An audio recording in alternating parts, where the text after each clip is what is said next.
Welcome to 50 Lessons. This podcast explores Capoeira as a practice that shapes how we live and teach. My name is Alex Maltsov.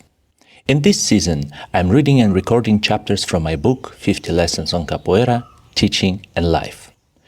Before we begin, if you find this podcast valuable, please consider leaving a rating on Spotify or wherever you listen. It really helps this podcast reach new listeners. Let's begin. Part 2. Habits. This section is all about habits and self-improvement. At first glance, it might not seem directly connected to Capoeira, but in truth, Capoeira is a lifelong journey of self-development and perseverance. It's a practice that teaches us discipline, adaptability, and the power of consistent effort, qualities that are also essential for building good habits. I believe that before you can teach or inspire others, you must first work on yourself.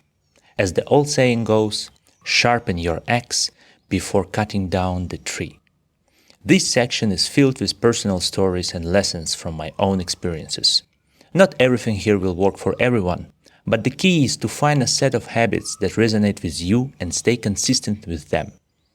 If this topic doesn't resonate with you, feel free to skip ahead to the next section, Life and Integrity, where we will explore the principles and lessons that guide us through the complexities of life. Chapter 7. Identity over goals. Sharks must keep moving in order to breathe. If a shark stops, water no longer flows through its gills, and the shark dies. Just as a shark needs constant movement to live, people need goals to keep moving and living. Goals give us direction, and very often the direction is more important than the destination. The path is more important than the goal.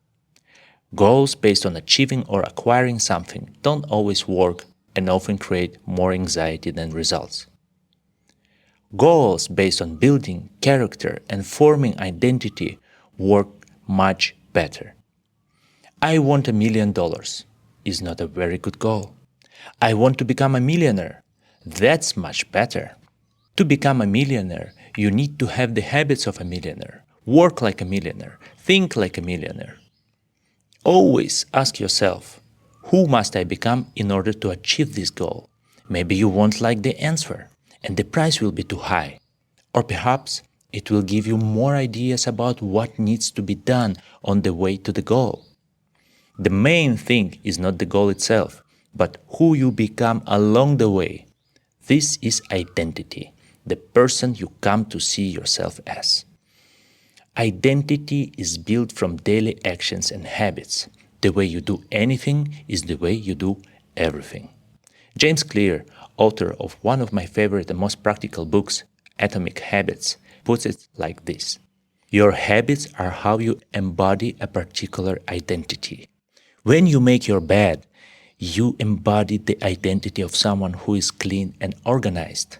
When you study, you embody the identity of someone who is studious. What identity are you embodying today? Who are your habits helping you become? Humans are creatures of habit. Research shows that nearly 45% of our daily activities are habitual, performed automatically without much thought. These habits, intentional or not, shape our days, our years, and ultimately our lives. In Capoeira, habits are just as crucial. The basics like ginga form the foundation of everything else. When you first learn it, it feels awkward and unnatural.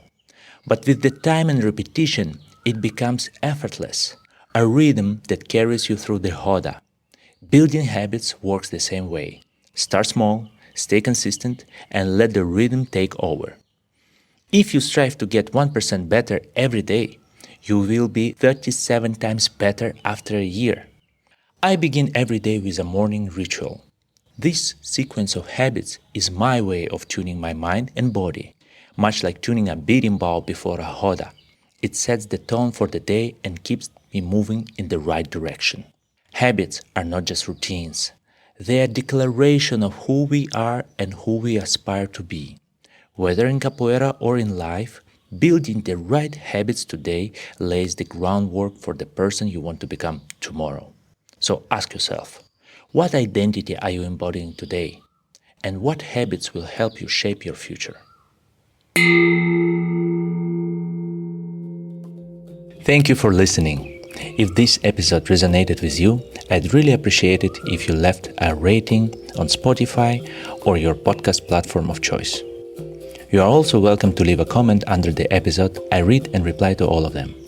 Or feel free to write to me directly. You will find all contact details in the show notes.